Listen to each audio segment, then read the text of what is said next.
অভ্যুত্থানের মুখে সাবেক প্রধানমন্ত্রী শেখ হাসিনার পতনের ৩ মাস পর বাংলাদেশে অন্তর্বর্তী সরকারের সংস্কার এজেন্ডা আরও স্পষ্ট হয়ে উঠেছে।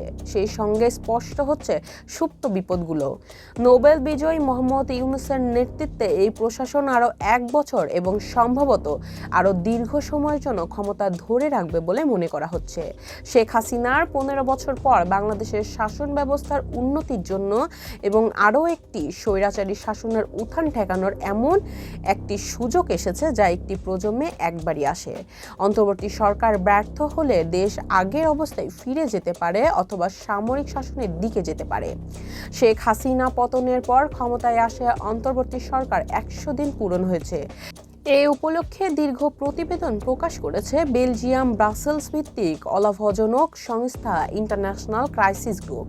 প্রতিবেদনটিতে তারা বলেছে, অন্তর্বর্তী সরকারের লক্ষ্য হওয়া উচিত আরও উচ্চাকাঙ্ক্ষী সংস্কারের জন্য জনসমর্থন ধরে রাখতে দ্রুত ফলাফল দৃশ্যমান করা। এ সরকারের অনেক বেশি সময় ক্ষমতায় থাকাটা এড়ানো উচিত এবং নতুন পদক্ষেপের বিষয় রাজনৈতিক দলগুলোর মধ্যে ঐক্যমত্য গড়ে তুলতে হবে।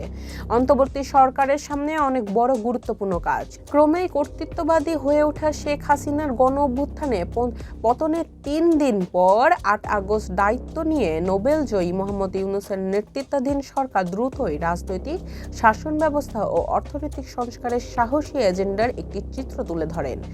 বড় ধরনের পরিবর্তনের জন্য জনগণের প্রবল আকাঙ্ক্ষার বিষয়টি তুলে ধরে অনেক বাংলাদেশি হাসিনার পতনকে দ্বিতীয় স্বাধীনতা হিসাবে অভিহিত করেছেন। এখন পর্যন্ত ইউনূস ও তার সহকর্মীদের প্রতি ব্যাপক সমর্থন রয়েছে, কিন্তু জনপ্রত্যাশার ভালো খারাপ দু ধরনের পরিণতিই রয়েছে।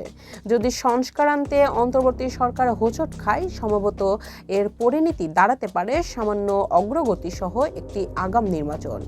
সবচেয়ে খারাপ দৃশ্যপটে সামরিক বাহিনী ক্ষমতা গ্রহণ করতে পারে।